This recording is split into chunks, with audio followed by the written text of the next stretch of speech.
What's up, guys? It's Dr. Tim Jackson with another episode of the Boss Body Podcast. Today, I have another very special guest, Mr. Justin Maguire. He has a multitude of certifications and degrees. I'm going to let him tell you all about them. While I make every effort to broadcast correct information, I'm also still learning. I will double check all my facts, but realize that healthcare is a constantly changing science and art. One doctor or healthcare provider may have a different way of doing things from another. I welcome any comments, suggestions, or correction of errors. I take no money from supplement or device companies.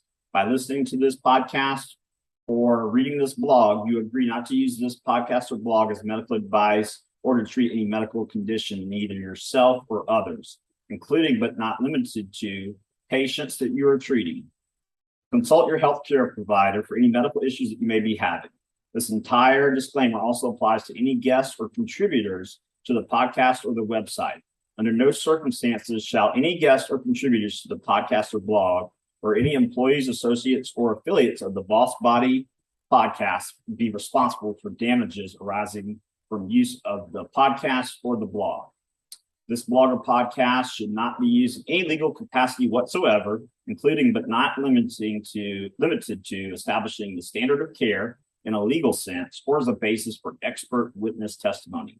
No guarantee is given regarding the accuracy of any statements or opinions made on the podcast or the blog. Welcome to the show, Justin. Hey, thanks, Tim. Thank you, Doc. Very cool to be here. Yeah, when people ask me what it is that I do and what it is that I've studied and where it is that I come from, I always open with this statement is that I'm an ex-hedonist turned healer. And that pretty much sums up a lot of my earlier part of my life, having been on the other side of the tracks and done all the things that one shouldn't do. And from that, learning all the lessons the hard way as to what thing the person should do. And then with that, also just putting myself through multiple educational routes in order to gain deeper understanding to systems biology, to complement a lot of the doctors that work within my business. Because I'm not a doctor trained, but my background's in biomedical science. And the reason why I emphasize that is that I'm here to support a lot of the practitioners. The medical, sorry to go off on a tangent, but I think this is also valid, is that a lot of people give doctors a hard time, currently, especially after COVID and everything that unfolded from that. But I think it's unfair because the medical system is really not set up to really support doctors in the best possible way. It's a conveyor belt system, right? It's a burn and churn. They're not given the time to really contemplate the full pathophysiological sequences that's going on in people's bodies. And that's where I've tried to contribute, within the syllabus I create and a little bit of an interdisciplinary approach that we've cultivated in autonomic coaching. I take the time, do the grind for all the research and development, share those high-level findings for them to consider and add over and above their aforementioned medical foundative education. And it really creates an interesting paradigm of which we, through an interdisciplinary approach, not only with medicine, but with alternative medicine, nutrition, and psychology, create this opportunity for a person's transcendence, past the identity of illness. And illness can really become an identity. And I'm sure you've had much experience in working with patients and possibly even within our own selves, because everybody to a certain degree has had moments where we can get caught up in that identity of scarcity, victimhood, illness, this heaviness, right? And what we do, this gives people a bit of a chance, not only from one vantage point, but from a multitude of different vantage points. So background, honors degrees in nutritional science, foundative degrees in chemistry, biochemistry. We can go into all the paraphernalia of academia, and it boils down to being able to have a holistic view. Truly, like that word, holistic, is just thrown around, but like truly holistic view is understanding the intersection of processes within the body. Yeah, and it's kind of like the analogy I make is the word core. Back in the day, like 15 years ago or 20 years ago, I guess it started core. Most people were thinking, oh, it's just the transverse abdominis. Well, no, core is everything from here to your mid thigh. So the term got thrown around, and now it's kind of the same with holistic. Yeah, absolutely. It's seeing the interconnectedness of everything, right? Yeah. That's why I love talking about fashion. You talk about the core, Thomas Meyer's work, anatomy trained, super, super important work And it came just at the right time because it was around about the same time that he launched that book that everybody had the segmented understanding of biomechanics, right? And it was because of him and guys like we mentioned before, Charles Poliquin, Paul Chek, and all these great minds that came into the mix and gave a whole new paradigm of consideration, like what could be happening in your orbiculus oculi could be impacting your psoas, right? And vice versa, and it's like to really consider the whole paradigm of energetic interference or energetic harmony truly has changed the paradigm of how we look at things. Well, at least for more of us, it's more so needed for a greater amount of people. But the domino has been tipped, and now we're seeing the effect. Yeah, and I know you know this stat, but for the viewers and listeners, it took 17 years to go from research to bedside care to help patients. Well, the people I deal with, they don't have 17 years to sit around. And it's funny because you can have 3,999 studies, and people in academia will say, "Oh no, that's not enough." But then you get to 4,000. Oh, okay, now it's legitimate. And I'm like, how many studies do you need? And first of all, who's going to fund the studies, right? If you Right. look at Dr. Boyd Haley, who was a professor at the University of Kentucky for 18 to 20 years. The NIH funded his research for 18 years. Then he published a study. He didn't put his opinion in it. He just said there's a strong connection between mercury and Alzheimer's. They yanked his Yeah. funding. So we got to understand how the system works before, because the go-to response is, well, there's no studies to show that. Well, if we have a study that shows that A equals B, and we have another study that shows B equals C, do we really need a third study to show A equals C? No. And also, like, anybody that's ever gone into any critical appraisal of any scientific study will know that there are a multitude of variables, not only in the study design, but also in the statistical methods that are used to determine what that study design is actually telling us, right? Right. And the point I'm trying to make here is that there's no foolproof strategy that regardless, even if it's on the top end of the hierarchy of evidence-based and random control trials, there's still room for bias, there's still room for error. And we've seen this, with many a pharmaceutical conglomerate financing studies. And then when you look into it with a fine comb, you realize, well, the statistical machinery has been altered. Either Yep. they don't have any post hoc analyses, no Bonferroni corrections, or whatever it might be. And you're like, but why? I mean, they went through such vigor to do the initial first trial statistical analyses, but yet no post hoc analyses. And it makes one question, like, what's going on here? So, but of the common man, the average person out there that has never had experience in critical appraisal of research may not know this. So when they read it for face value, it seems gospel, right? And this is the problem. The same with like religion in the past, right? And like religion is neither good nor evil, but it can very much be dependent upon how you view it, right? And what you take from the philosophy. And science has become the modern day religion for many people, but it's also been misconstrued because a lot of the pastors, the scientists in this analogy, aren't actually leading people down the right understanding of the philosophy or the fact as to what is being portrayed. And the individuality from one person to the next is so vast, right? And it's so vast in time span. Like we still live in a dualistic construct, which means we are exposed to the time-space continuum, which means that the gravitas, not only in the microcosm, but in the macrocosm, is forever changing.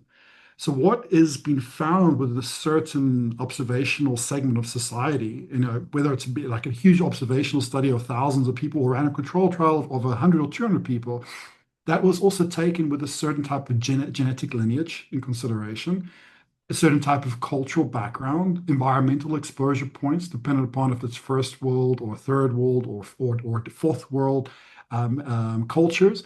So there's so many variables that aren't actually accounted for, but yet we're given reductive, definitive conclusion, and it's seen as being fact.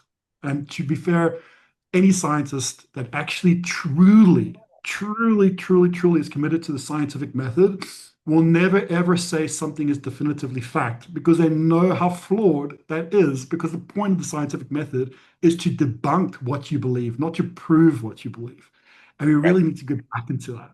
It's my opinion anyway. So let's talk about the name of your business, autonomic coaching. So autonomic nervous system, sympathetic, parasympathetic. I don't have mine up here, but the Hulis device, I'm not sure if you're familiar with that, the vagus nerve stimulator. Mhm, I've mhm. been using that for a little over a year and a half, gotten pretty good How are you results. finding it? What's Is it working? Is it working for you? working I know. well. So I ran it by a colleague in Atlanta who's a nurse practitioner and a chiropractic neurologist, and he works with a lot of people with traumatic brain injuries, strokes, things like that. And he's using it on his patients, but also on himself. And I've talked to people who've used a lot of the other devices like Pulsetto, Happy, and they say, nothing really compares to the Hulas. Oh wow. Yeah, because I was looking into it. I was looking into that or Neurosim, the one that goes around the left ear. And that there seems to be a very similar degree of positive response from the communities. So I think you're The, just giving me the deciding factor to give the Hulu. the one, and I don't know about the other one. You said Neurostem is what it's called. Neurosim, yeah, Neurosim.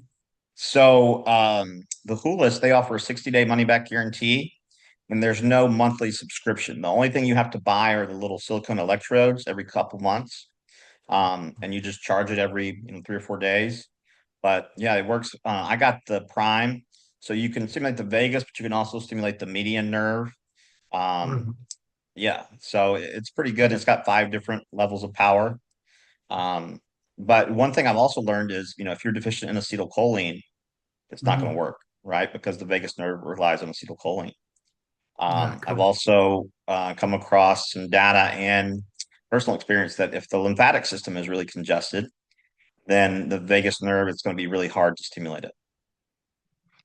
Yeah, and speaking of which, I think that's become more widespread, right? It was we were briefly talked about or spoke about TH2, prior to jumping on the call. And the first thing that happens in any dominant histamine state is the lymphatic system just becomes so fibrotic in its own right. So I think it's really about the right timing, right? All these new technologies, they work, but those who report that they haven't had an effect from it, I often can have noted that the reason as to why they're not getting the benefit is because the underlying physiology is not being supported. And Right. Klingart goes on about this to a great extent. He's one of my favorite guys when it comes to Lyme's disease, and Lyme's disease is becoming more and more common, right? And we have to ask ourselves, why is it that prognoses are skyrocketing with Lyme's disease? One could debate maybe the prognoses, the spectrometry has improved. That's plausible. But I think it's a lot to do with biotoxic influence of spike protein that suppress natural killer cells. That's cause of this. But going back to Klinger, sorry, this is what happens when you have ADD. Sometimes ADHD, you've digressed a little bit. But the one thing I really like in Karazian as well is also very much on this too. They have a very similar mindset as to how they approach chronic vector-borne illnesses. You first and foremost got to get the physiology of the body into a relatively stable state, which is, making sure the motility of the gut is going, making sure the adrenal tone is supported, making sure that the thyroid is able to support mitochondria effectively. And how you go about doing so is very nuanced, right? It's not a question of just giving thyroid hormone. Sometimes that can be the worst thing to do in these scenarios, particularly if there's a high histamine load as it is. T3 and estrogen both are the predominant of hormones. One, obviously, one amine, one cholesterol-based hormone that instigate the release of histamine, which is not a bad thing if the system is modulated to the point where it can receive that message. But if you've got a system that's primed to release histamine and you're putting in a mediator to amplify that, it's not the cleverest thing to do. But still wanting to support the thyroid axis, and this is there was another doctor. What was his name? Hold on, give me a second. Sure. Sorry, you can see like there's notes on everything, and That's this good. is where like cross-pollination is super.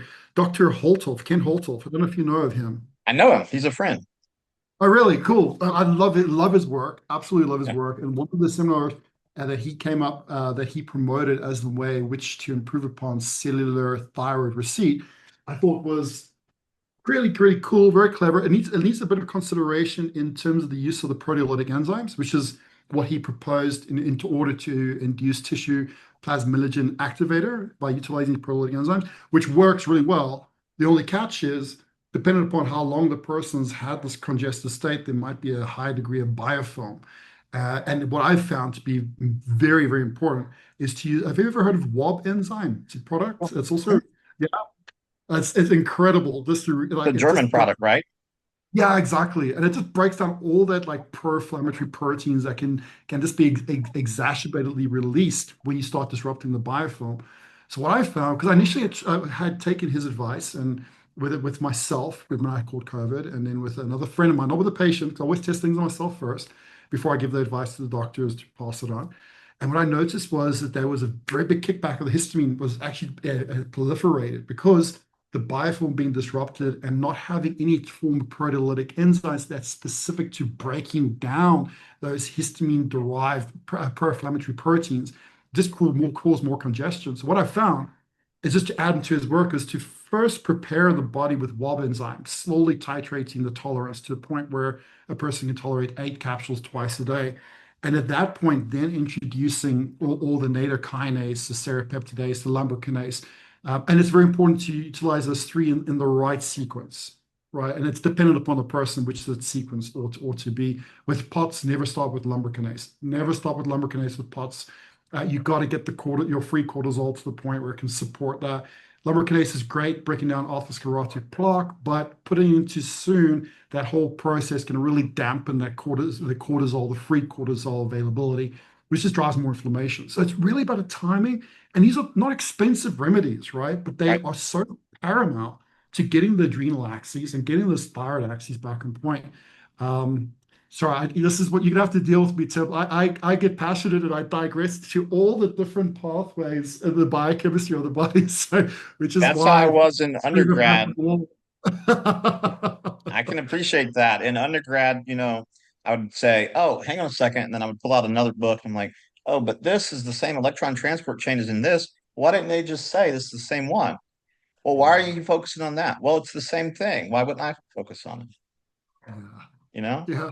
But yeah, Kent, he's a great guy. I interviewed him on the podcast. He sent me a T-shirt, and it has biggest mass murderers in history, and it has Hitler, Gaddafi, and then Anthony Fauci. I think Fauci chumps. I think he definitely wins that contest there for sure. He's a Yeah, weasel for sure. We'll shelve that man. conversation for another day. I mean, Um, she's we need another decade to get into that conversation. oh, I No way. know. Nothing says innocent like a preemptive pardon. I'm Yeah, always asking for pardons for things I never did. very well put. But I want to go back to you said, because this is something that I actually don't know. I know you said it's dependent on the person, but the specific order, lumbrokinase, nattokinase, how do you determine that? Well, you first got to look do a differential diagnosis to determine what's going on within the gastrointestinal tract, as well as on a cellular construct of the mitochondrial activity. So once you're able to determine, for example, if you take an organic acids test, right, and an organic acids test came up with an imbalance of your glycolytic markers, pyruvate or lactate indexes, it's often associated to compromised pentose phosphate pathway activity, or for those who aren't familiar with that, it is association to anaerobic glycolysis, right? Which is very important to produce NADPH. Now, in that particular scenario, the proteolytic enzyme that I would first opt for would be serrapeptidase to support the mucosal cell, just to support the flow and the balance of the mucosal reaction, and in doing so, alleviating the congestion of red blood cells. In that particular scenario, if you were to go with something a bit more targeted, like native kinase, which has had documented impact to break down a lot of biotoxic proteins, like spike protein, as an example, it's too premature within the scenario whereby there's a restricted splenic energetic bandwidth. Coming back to the Chinese medicine way of things and seeing the heat or the dampness here. And if there isn't a way in which you can regulate, often what happens in the gut becoming very damp and too much heat in the spleen, and you're putting in something that degrades these proteins, it just amplifies that heat to the point where your red blood cells become dysfunctional. And then you can induce things like pseudohypoxia, HIF1 alpha, and everything else that can come from that. So that's one particular scenario. Another scenario is if the zonulin levels are okay, or cludin levels are okay, but you've got a situation whereby a person has an elevation of anti-gliadin antibodies, yet despite the fact that haven't consumed gluten for years, right? This is popping up quite often. And what I've found is that spike protein actually disarms DDP4. So it actually inhibits DDP4 activity, and in doing that, compromises ADA. So we have this adenine level going up, and because of that adenine concentration in the extracellular space being a purine, it's causing this autoantibody response. So in that particular scenario, starting with native kinase, permitted that the zonulin, occludin, or other inflammatory, those are just the two that are most common and that might come to the top of my mind.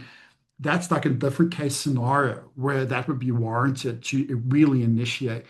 But having said that as well, if you like when you look at your complete differential diagnosis, you have bloods, and you're seeing that there is a huge D-dimer load and the fibrinogen levels are really, really high, and yet you've got this antibody effect that are going on, it's probably best then to go to the lumbar kinase combined with the serrapeptidase prior to putting the nattokinase in.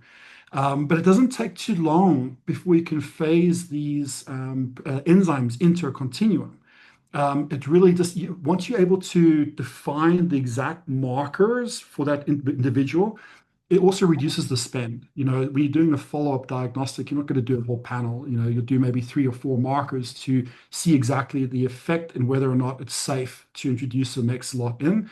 And those that don't have access to the markers, you can also, it's a bit more haphazard, but nonetheless, if you think about, conventional medicine, a lot of it is based upon provisional diagnoses. When you go into a doctor's office and you've got influenza, back in the day, they would just take a look at your temperature, look it down your throat, and make sure that your lungs were working to some degree, and then give you antibiotics and off you go. There was no, maybe they would give you a urine test if you're lucky, but there was no real differential diagnosis. But yet it still worked for the most part. Not that I'm a big proponent of drugs to sort things out, but it did save a lot of people's lives. Let's be honest. Pharmaceuticals aren't all bad. They just depend upon the hands that they're given to, right? And in terms of who manages them. But yeah, you can use symptomatic expressions as well. Like migraine. If somebody's got perpetual migraine, you don't want to be amplifying that by trying to disrupt biotoxic proteins, because that's just going to make things a lot more impactful to the microglia and the astrogliosis that can come about from that. So this is where it's a little bit gentle, using the serrapeptidase in just to start. Generally, for 9 out of 10 times, I would probably have a person start with serrapeptidase just to get that lymphatic system to work a bit better. And if it is that they're really congested, one of my favorite extracts from yam, diasgenum. It is an incredible, it is a miracle, actually. It is, I don't think people really contemplate the magnanimity of its potential in treating long haul COVID or any of these now chronic vector-borne associated diseases. But I'll get into that a little bit later if you give me an opportunity, because I'd like to elaborate a little bit more, because I have a metaphysical as well as a scientific vantage point as to why I love this molecule so much. And it really ties into us transcending into the age of Aquarius. And I know the most hippie scientists out there. I fully accept that. Hey, no, that's good because a lot of people are all one, all the other, and they can't see the benefits of both. Complementary, not exclusionary. You have to bring it all in. You're just doing yourself a disservice by putting yourself in a box. You got to see it all. You got to see it. You don't have to be a master of it all. And to be honest, I don't consider myself a master of anything apart from the human spirit, right? And when I mean that, a master, not a master. I'm actually not even a master of the human spirit. I'm a participant in wanting to master understanding of the human spirit. But you know this term, like the more you learn, the more you realize that there's very little that you actually know, and that you have to revise and come up with different ideas, and then you figure things out a bit better. And then when something works, you have this like eureka moment just for a little bit, just so your ego gets just a little bit of a fix. But it doesn't last for very long, because the humility of the grandeur of how much information is out there really brings one back to the point of saying, okay, I'm just a humble student wanting to take anything and everything in that has potential to help, myself and the those that I serve. And it's very important, that emphasis of self. A lot of practitioners, and I did this as well for a long time, self-sacrifice, right? Overextending oneself, thinking that it's like a lot of religious texts have depicted self-sacrifice to be the highest form of love. And it really isn't. If you're not in a good space, how are you going to have clarity to be able to see the detail as to what the other person is going through. So figuring out how to make your oneself healthier, and I mean healthy not just with muscles and movement, but healthy in mind and heart, being able to Yeah. not feel restricted. Let's talk about that poster. Well, it's to my right, but it'll be to your left, the cell danger response. Oh So man. for the listeners and the viewers, what is the cell danger response? Okay, so in a nutshell, the cell danger response is one of our most primitive, responsive metabolic processes that coordinates a strategy with your innate immune system. And how it goes about doing so, just to put it into the very bare, simplistic, short and end of it, it regulates how much energy is being made available to the pathogens or that may be trying to infiltrate our body, because viruses, how they replicate, the hijack our protein machinery. So we don't want them to do that. So we limit energy availability to them to not be able to do that. So what the cell danger response does, it is a very finely tuned system, metabolic system that's finely tuned with the nervous system as well as the immune system, the whole trifecta. And in that tuning regulates as to how much inflammation we induce within the body via the means of energy, because ATP does increase heat, and then heat increases inflammation.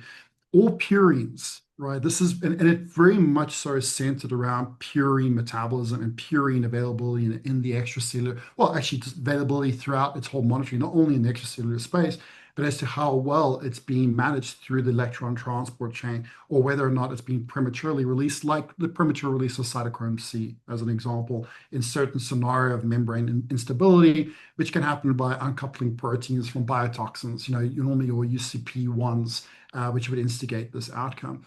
So that's what a CDR is in a nutshell. That's the purpose of it. What is it in its detail? Should I keep on going, Tim, or do you want to Yeah, interject? yeah, Okay. yeah. So Keep on. awesome. So I am in awe, and I'm very flattered that I'm actually in communication, email communication, ongoing with Professor Navia, and I never anticipated, because I'm a guy in South Africa, and like you mentioned before, I'm a bit of a hidden guy. Like I'm behind the scenes. A lot of my friends are more on the public platform and having their say. I used to be like that in my 20s, but as I've gone into my 30s, I just really enjoyed my own time in figuring things out. Right, I discovered my actual genius a little bit later in life. Most people would discover it when they're in school, but circumstances led me down the wrong path early on in my life, and then it took me a while to come together. Nonetheless, the point I'm trying to make with Navio, I was super, like, absolutely shocked. I was taken aback that I actually would get a reply from this guy, because to me, I think what a Justin Timberlake may be to the average person on the street, like, I'm not really fussed by celebrities. I'm like, okay, if I met him, I'd be like, oh, I like, nice voice. Not really as Yeah, far as it goes. But for me, like, Robert Neville is like the Justin Timberlake of the industry. sure. Like, that's my Justin, that's like my celeb. So just to get a response from him, I was like, wow, this guy is so humble. He is so knowledgeable, yet he's so humble. It's just incredible. And he's alluded into a lot of the intricacies by providing simplistic understanding of their interaction, because he's on another pay grade as to where I am currently in my unfolding. And something I'm still striving to catch up to him, and always will. But in essence, from the cell danger response, so when the mitochondria are operating in a healthy paradigm, right, we have a nice even split of how the initiating responses can create a cascade effect into the energetic load in the end. And what I mean by that is your glycolysis, and you've got your Krebs cycle intermediary actions, which predominantly are there to produce your acetyl coenzyme A, and then the outcome to that NADH and FADH outcomes for electron transport in the ETC. So it's only 5% of ATP is produced from glycolysis, 5% from the Krebs cycle, and about 90% from the ETC. But to get to the ETC's 90% potential energy yield, you need a spark. That's the analogy I like to use. You're not going to light a bonfire without a matchstick, right? And that's where glycolysis is super important. But the problem is that if you get stuck with not being able, say now the wood that is meant to light this bonfire is damp, right? Which is often the case of diabetes or cancer, even. You have to keep on lighting the match, right? And then that glycolytic activity becomes dominant. And eventually, that matchstick doesn't burn for very long before it burns your fingers. And this is what happens to our DNA, right? When we keep on becoming more dominant to the glycolytic reactions in the body.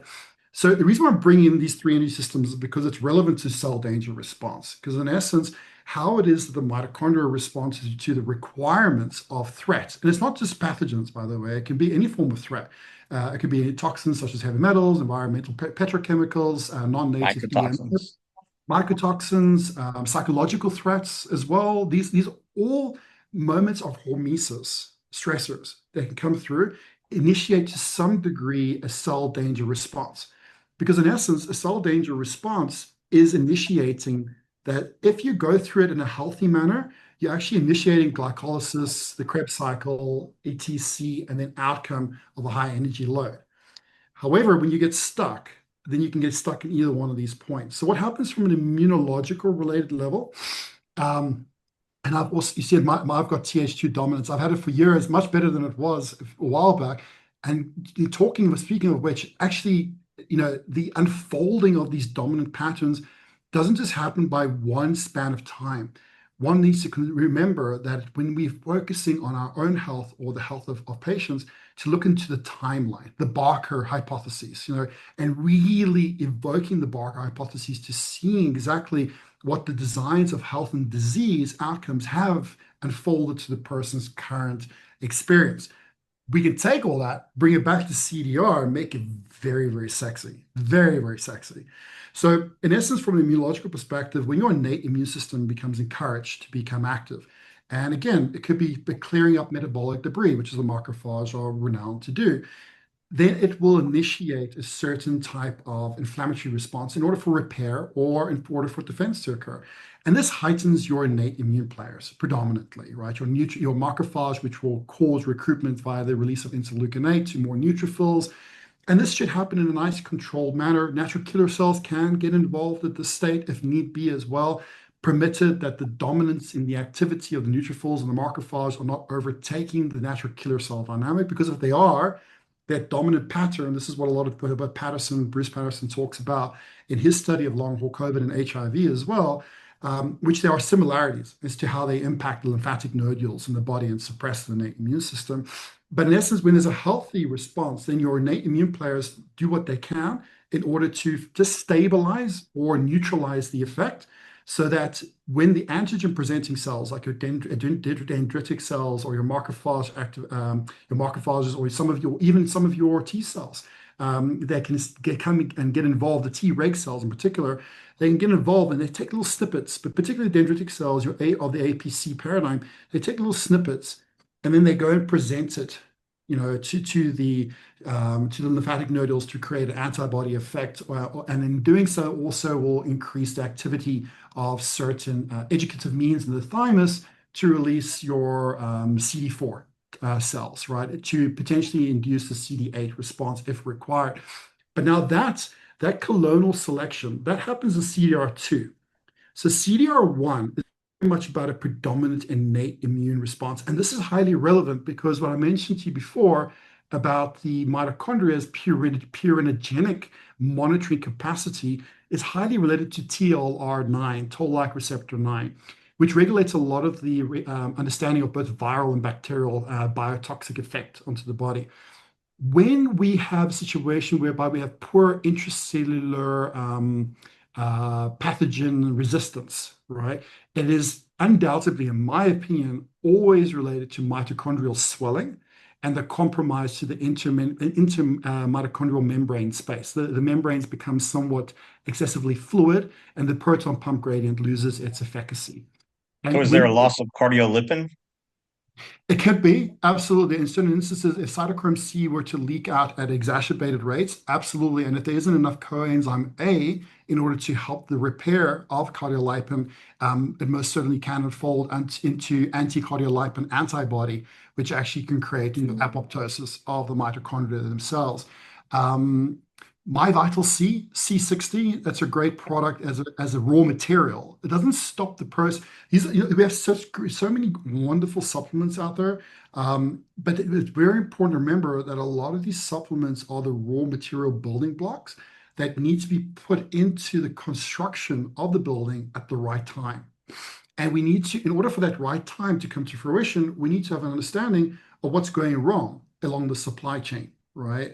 So I'm trying to use these analogies because it really is, I think they're as accurate as one could Yeah. possibly think.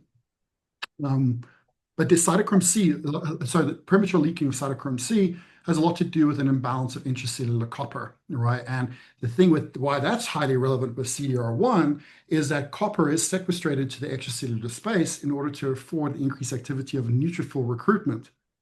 So, which is not a problem, permitted that you can neutralize the threat whilst the clonal adaptation takes place within the B lymphocyte and the T cell response going to CR2. But if you get stuck there and you are sequestering a lot of your copper from intracellular stores to extracellular place, this is where you can have falsified understanding of labs depicting high serum copper, low ceruloplasm, but then again, often practitioners will be like, oh, the person doesn't need copper and they need zinc to balance out. Just as an example, just one very rudimentary basic example.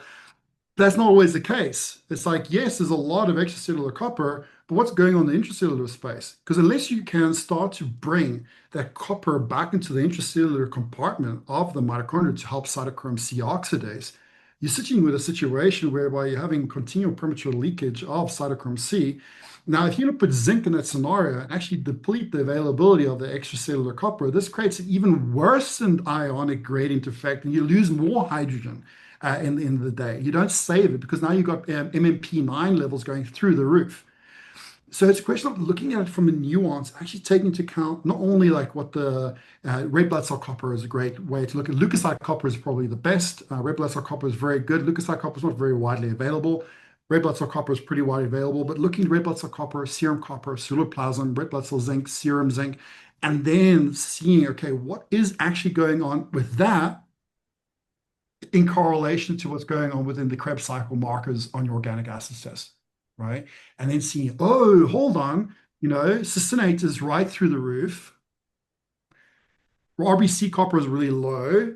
What's going on here? Proton pump issues, right? So you got to and this is where GHKCU, for example, in this particular scenario, can really be helpful. But again, it's a question of titrating the quantity because it is a sequestrant in its own right, but it pulls the copper back into the intracellular space, which is not a bad thing if it is done in a means of which the mitochondria can actually tolerate that being done, which one needs to consider the other aspects of what's going on in the mitochondria. Like, for example, what's happening with hydrogen peroxide, what hydroxyl radicals? Is there enough melatonin to support that? Is ANTK? I always forget the acronym. It's an antioxidant that basically forms when melatonin combines with hydrogen peroxide. Is there enough of that to support, right? Because there's so many foundative elements that we need to contemplate prior to just rushing in and trying to remedy. But that's cell danger one. Cell danger two, we have clonal selection. Cell danger three is when the specificity to that. So this is when your Th1, Th2 specific T helper cells would come into effect, where there might be a Th17 response that gets amplified by whatever might be going on within the macrophage in the previous states. And that's cell danger three. And then once you've got the specificity of the fighters to know exactly how to go in and neutralize a threat, it's like the equivalent of being in an army, right? And just being a soldier with a gun, as opposed to having a drone with laser beam focus, being able to know exactly where the threat is. So that's how it is. If you first need your reconnaissance, right, to basically survey what's going on, that's your CDR1. Then you need like your majors in the army, right? Which pretty much tell the different skill sets, able to say, okay, this soldier's got this skill set, this skill set. And then you need your generals, right? So the privates will feed information to the majors will feed information into the generals. And then from there, you've got this beautiful, eloquent execution strategy to neutralize the threat. That's what should happen, right? And then you come back into a optimal respiratory chain activity of the mitochondria, which is again 5% glycolysis, 5% tricarbolic acid cycle, 90% of the ETC. And that's where Where you does get a lot. oxidative phosphorylation come in? That's your ETC. That's your electron transport chain pathway. Okay. So it depends on which step within your ETC, because your oxidative phosphorylated 1, that's a lot with your NAD or NADH pathways, and that's probably the most elaborate of the protein mechanisms involved in oxidative phosphorylation. And that's also where a lot of the electrons are lost due to poor anaerobic glycolyses. And this is what people don't realize. It's not like when I've spoken to practitioners, when they're just getting to understand the metabolomics of things, and like, but why would you want to increase or improve upon anaerobic glycolyses when a person has a type 2 or is training toward insulin resistance? I'm like, that's exactly why you want to do it. The reason why they're training toward that is because the anaerobic glycolysis is compromised in its own right, and the body's trying to compensate for the compromise. It's the same as like when the body requires more insulin, when insulin receptors have been downregulated, right? It's going to upregulate the message. It's going to make that noise louder to try and get those receptors to hear, to the point where the receptors' ears just blow out, and then you eventually go into an autoimmune type 1 diabetes scenario, potentially, right? So the same thing happens within the oxidative phosphorylated pathways. Is if you don't look at the aforementioned, the prequel steps within the energy processes, and this is where I have a big issue with the promotion, the haphazard promotion of NAD supplementation. I think NAD is great.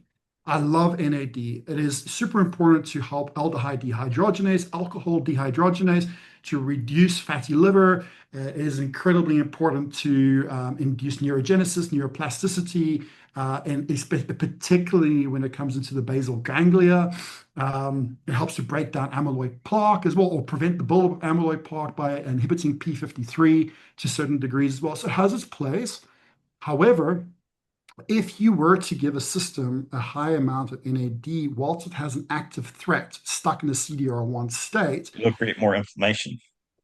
exactly right. You're going to fuel those macrophages into pro-inflammatory monsters. They're just going to cannibalize that NAD, and they're going to pretty much wreak havoc by producing a shit ton of pro-inflammatory cytokine. So it's contextual. Like NAD can help the recovery of so many systems, DNA, it's stabilizing DNA. It's incredible for it. But we need to look in the terrain, right? And this is the difference between germ theory and terrain theory, and they shouldn't be apart, they should be combined. And understanding is when where the pivot needs to happen. And so, what markers do you use to determine when it's okay to give NAD? Cytokine map. I love Bruce Patterson's company. I think they're called Precision Analytical. Is a company in the States. There are Oh, is other. that Dutch test? No, sorry, I'm wrong. You're right. Precision Analytical is Dutch test. What is they called? Radiance Diagnostics. Sorry, I'm sending under correction. So his company's called Radiance Diagnostics. They launched the long haul COVID tests, and they had two test offerings that they still have available. One is to determine the spike protein load in monocytes and lymphocytes, a total IgG, IgM load as well. So it gives a full spectrum of the potential spike protein in the body. And then the other is a 14-point cytokine map. This is just like, it's so tasty for my neurons. I love this test because it's not just about long haul COVID. Like when you have an understanding of the cytokine specificity and the expression that they have with certain immune complexes, it really pinpoints with a high degree of accuracy as and when a person could incorporate things like NAD into their efforts as well. But even more simplistic than that, so that's very nuanced. That's very specific from the outcome, because that's not pathogen specific. That is response specific, right? And the reason I like that is because that's terrain, right? That's terrain effect. That's not just germ effect. But one could take a step back. You could do, viral serology. You can do bacterial serologies, radiance diagnostic, not radiance, sorry, vibrant diagnostics. I must be hopped on radiance. You think I'm promoting them. Vibrant diagnostics, immune science labs as well, based out in Los Angeles. They create great panels, very, very sensitive panels to determine, from your chlamydias right through to your mycoplasmas and your Borrelia, your cell wall deficient states, rickettsies, and so on, So you can do all those, which is great. You can do this normal organic acids test to determine if there's any mycotoxic burden. Obviously, do some form of provocation prior to doing the test. I would never just do an organic acids test. And I like the way in which Klinghardt recommends to do provocation, deep tissue massage, at 48 hours or 24 hours prior to taking the urine sample, because then you're going to get more of an accurate indication. Because mycotoxins are incredibly invasive, right? They are super capable of hiding themselves, and not only themselves, they're the event planners of the pathogen paradigm, right? They're like the main event organizers because they mask our pattern recognition receptors' capacity to detect bacteria and viruses. So they bring all their friends along, and it's really difficult to initially detect whether or not they're active. So do a little bit of a provocation. A massage is a means in how you can induce that provocation as well. And then you can do organic acid tests. There are far more advanced mold tests as well, but they're very expensive. And in my experience, so long as you get a person to do a massage, I know it sounds really reductive and maybe it's a bit redundant, but it worked for me so far. Get them to do a massage at least 24, if not 48 hours, no more than 72 hours prior to doing the organic acids. You get so much more accurate data. It's crazy. It's absolutely crazy. I do a lot of total toxin tests from Vibrant, and I've had people go. So, before they come to me, they'll have maybe four mycotoxins that are elevated. I have them do an infrared sauna session and some glutathione, and Yeah. some have gone from 4 to 14. Yeah. I'll believe that any day of the week. Any day of the Yeah. week. It's So, more of a preparation than what we realized, Tim. Way oh yeah, more. it's ubiquitous in the environment. When I first started, the stat was about 50% of buildings are water damaged. Now it's closer to 75 to 80. Yeah. Here, I'm in South Carolina, but they put up the framework for a residential facility, commercial facility, and they may not come back, the construction crew, for 3, 4 weeks. Meantime, it's raining. So you already have a building or structure that's conducive to mold growth. Then you're putting house or building on top of it with non-native EMFs, which causes 600 times more mycotoxins to be produced, according to Yeah. Klinghardt. Yeah. And so there you go.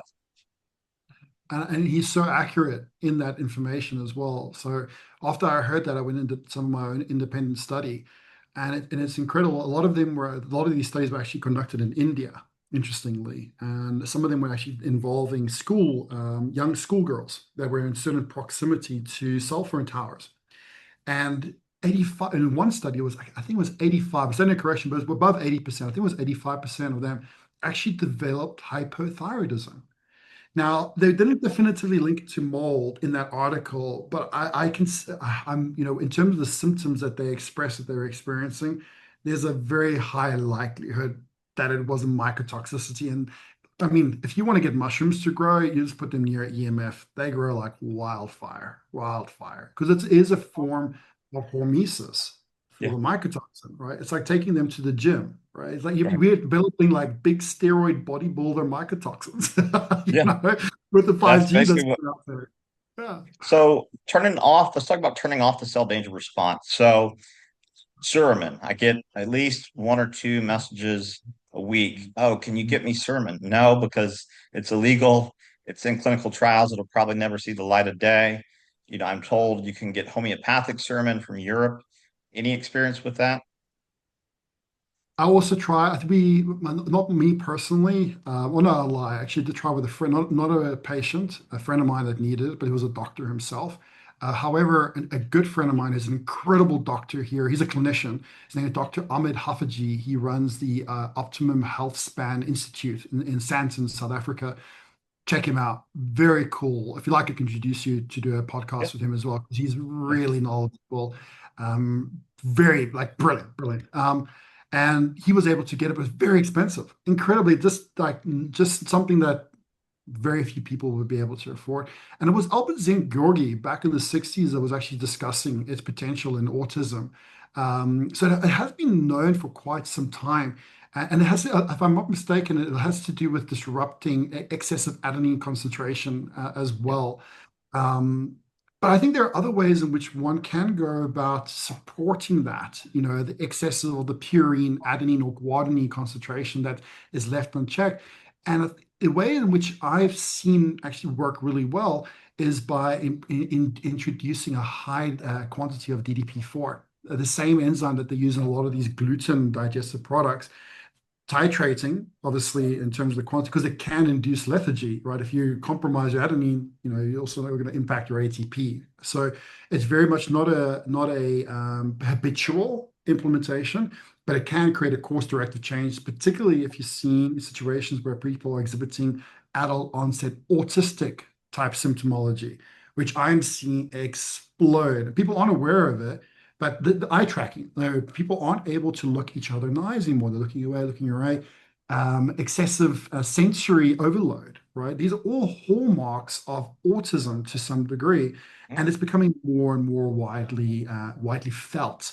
So things like just looking into the enzymes, because DP4 does help ADA, and in doing that will not only improve the metabolism of adenine, but also the production of inosine, and which is incredibly important for intracellular viral detection. Your Th1 paradigm is heavily dependent upon inosine's role in supporting that particular recognition capacity.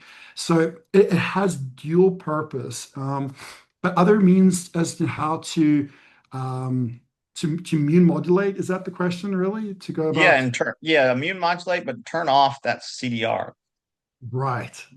Brings me back to Diasgenin, the yam extract. How do you spell I that? Diosgenin. I'll send you the company that make a really good formulary of it. They're called Regenerative Nutrition. They're Okay. an Australian registered company, but they ship from the Seychelles, so they get to the States very, very quickly.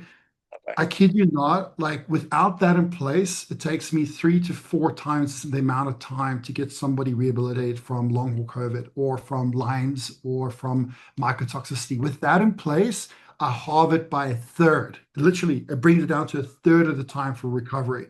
Um, I, I'm still figuring it out. I've done a lot of research, but there's so much that hasn't been discovered, which I think people really, us practitioners, really need to understand on a deeper level. In essence, what it does, in the long and short of it, two main things. From apart from the immune cascade, it helps you modulate TLR4 directly. And you know how important that is in the way in which spike proteins infiltrate a lot of the microbiome. So just that, it creates a scenario for these unexpected IBD Crohn's cases that are just popping up, right? They didn't have issues with this before. Now all of a sudden, after getting the jab or having exposure to COVID, you're getting these gastrointestinal, and it has a lot to do with the human leukocyte antigen genetic susceptibility of the individual, whether one person gets it and the next person doesn't. The dreaded genotype, shoemaker stuff.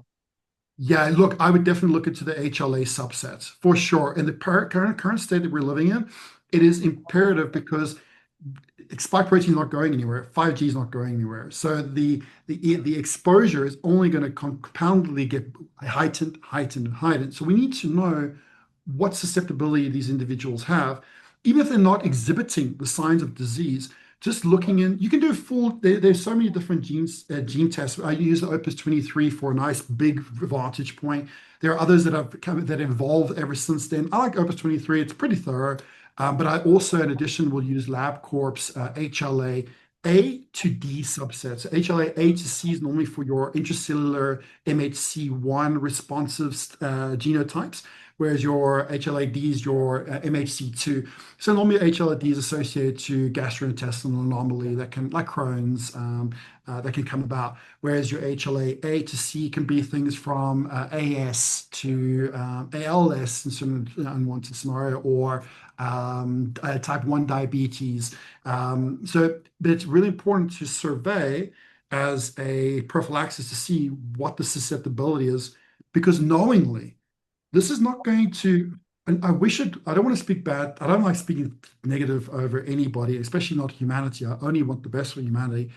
But despite the fact that we have guys like RFK coming to the table and trying his best to do what he is, I know a lot of people have good and bad things to say about any politics, but I think he's a pretty good guy. I mean, I have Yeah, a lot of respect for what he's contributing. for sure. But all of this, we're still sitting with the paradigm of what it is, right? And the paradigm is that spike protein load is compoundly getting more and more and more and more heightened.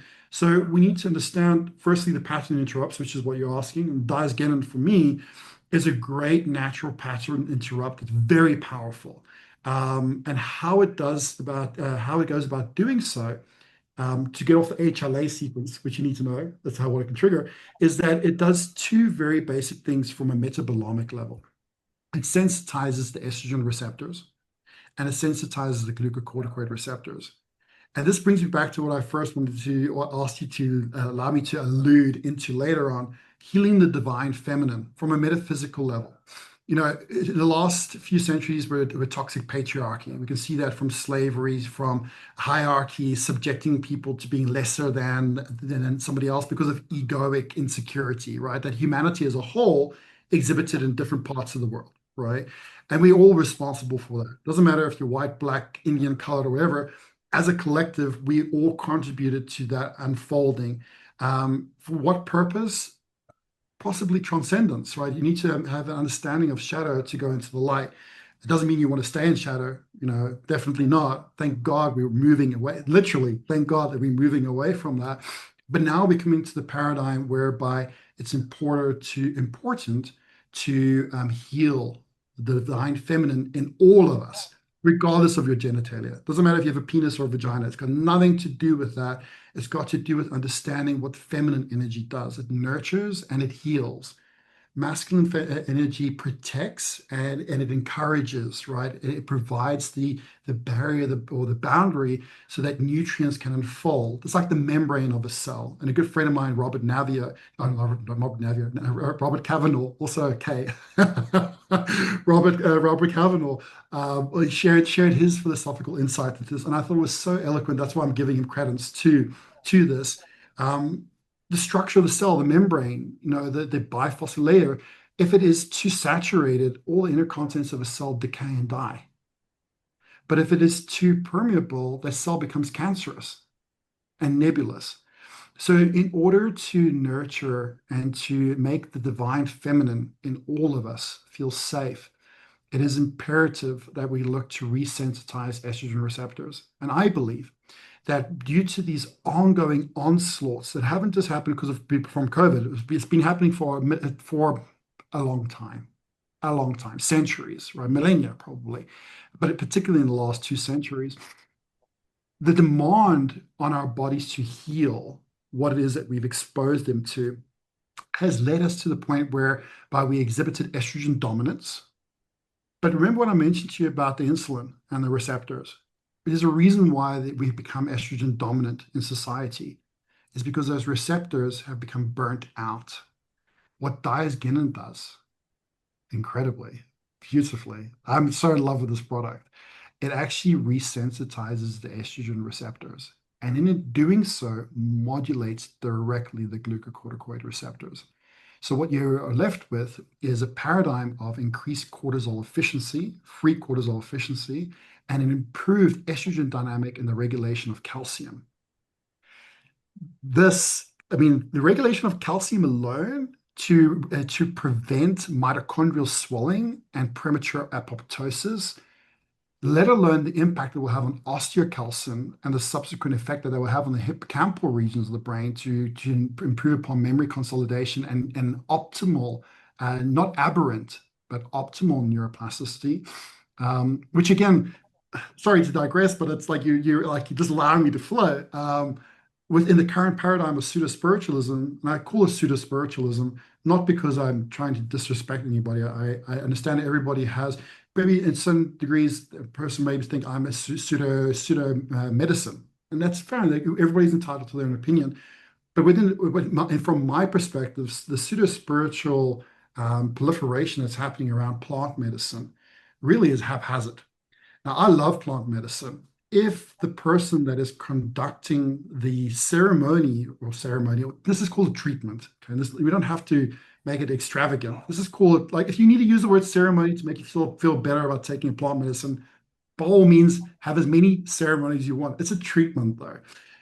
But anytime anyone is going to use a substance to induce an altered state, surely that person should understand neurochemistry. And these people aren't. right? And the reason why I'm bringing it back into the calcium, osteocalcium, and the estrogen receptors, if you do not restore this dynamic of the divine feminine on a molecular basis, not just from philosophical insight. Don't get me wrong, I think meditation is great. I meditate every day. I think writing down your thoughts and feelings and sharing, being open and allowing yourself to be vulnerable, these are very important things, but they don't trump, and it doesn't mean that because you do one thing that you don't have to pay attention to something else. On a cellular level, undoubtedly, estrogen receptors are not responsive in the way in which they ought to be. We need to fix this because when you fix this, then you have optimal calcium regulation, which means that when you take ayahuasca and you induce this huge DMT response to the brain, that it's not going to induce aberrant neuroplasticity. What people aren't even aware of is that in the autistic control, or pineals of the autistics are actually well documented to release more DMT than those who are neurotypical. But what is also, but with that, what was not as well known up until recent decades, the last 1.5 to 2 decades, due to contributions for doctors like Vuller, who runs the Integrative Medicine Academy. He does a lot of work in the autistic control. But due to guys like that have contributed such Oh, profound did you work. say Wooler? Vuller, that's right. Yes. Kurt Wooler? Yes, yes, exactly. Incredible, incredible. And yeah, he's so good in bringing complex topics into like digestible format. Any practitioner out there that just wants to either broaden upon or revise their understanding into systems biology, highly, highly recommend his courses. They are worth it by a country mile. Really, they are. But because of him, people are starting to become more aware of the importance, as well as Dr. Lawrence, John Lawrence, and his work around melatonin. There are others, obviously, prior to them, but these are the more recent guys that are bringing it to the forefront. But Lawrence as well, incredible mind in having us understand the importance in the regulation of melatonin pathways when it comes to balancing out the effect of DMT, specifically when we're looking to induce a transcendence of understanding of self, which trickles back down to the metabolomic paradigm, which influences the endocrine, the immune, and the nervous system as a whole. Yeah, I actually interviewed John about a year and a half ago. Oh, very cool. I like him. Yeah. He's right on my level, man. Like, I caught up with him in Austin earlier on this year. And he's gone through his own trial and tribulation, like we all do in different times of our life, but he's just conquered it to such a degree. And he's just taken something of shadow and made it into bright light. A lot Yeah, of I think he respect. lost his leg. Yeah, yeah, he did. Yeah, he had some form of DVT that developed during his attempt to help with the hurricane crises a few months prior. And it didn't cripple him, like he went in, he did the work, and he's come out and he's just shining. He's just really Yeah. shining from it. So Um, what are you working on now that you're excited about? I just finished writing my book. The editors just did the last bit of edits. I'm going to be publishing it with a lady named Lisa Ray very soon. She might tweak it a little bit so that it's more digestible for everybody. The book is entitled Responsive Living. It is a storytelling fashion as in what is involved in Th2 dominance. So it's for everybody to read. Certain parts of it might be a little bit sciencey, but it's not that for the most part. It's an unfolding of awareness. And the reason why I called it responsive living, and I actually quoted Viktor Frankl as well. I'm hoping that we can publish it with that quote, and we still need to see whether it's viable. But the reason why I called it responsive living is because we have become very reactive in how it is that we live with ourselves and with others. And what I'm hoping the book will do is just help a person navigate the possibilities of how to remove all the disruptive elements to bring us back to the point of cultivating a capacity to be responsive in our living. So I go, and there's other immune modulators that I discuss there, like Maraviroc, which Patterson loves, and Maraviroc is great. It's incredible, especially if those macrophages have become corrupt. Just caveat with that, you got to make sure your free cortisol is working, because if your free cortisol is in the tank, you take Maraviroc, you're going to feel like a bag of poo. So don't do that. So everything comes with a consideration. But I go into that. I go into some peptides that can also help the paradigm to get to create pattern interrupts to disrupt this perpetual CDR state. Things like might not be widely known, but I'm sure you know of them, Tim, ketotifen, mast cell stabilizers, antihistamines, and then also the natural contributors to that as well. Yeah. Awesome. Well, I think we should definitely have a follow-up interview, hopefully in a couple Um, months. I could talk to you forever. But we're going to put your links up. Where can people find you? So they can either drop us an email, either Justin at Autonomic Coaching. Just remember that's not a C that's combined. So it's autonomic and then another C for coaching.com. Go on the Instagram, autonomic_coaching, our website, www.autonomiccoaching.com. Any which way, you can, if you reach out to Tim and he vets you that you're not as crazy as me, happy for you to introduce me via WhatsApp as well to those select few that really need the help as well. Yeah, I'm dedicated to helping individuals, particularly in the time that we're living in. And that dedication comes from daily commitment to figuring out little intricacies of all these puzzle pieces to afford the opportunity of healing. So, by all means, share my number to those who really need it. Absolutely. Well, thank you so much, Justin. I really appreciate it. You're a wealth of knowledge, and I look forward to continuing the conversation. Thank you very much, Tim. I really appreciate the opportunity to share. This is a passion for me. So the more ears out there that be receptive to the opportunity of recovery and responsive living, the more that I'm elated to be able to give myself to that. Awesome. Well, thank you. Have a blessed day. To you too, Tim. Bye. Bye.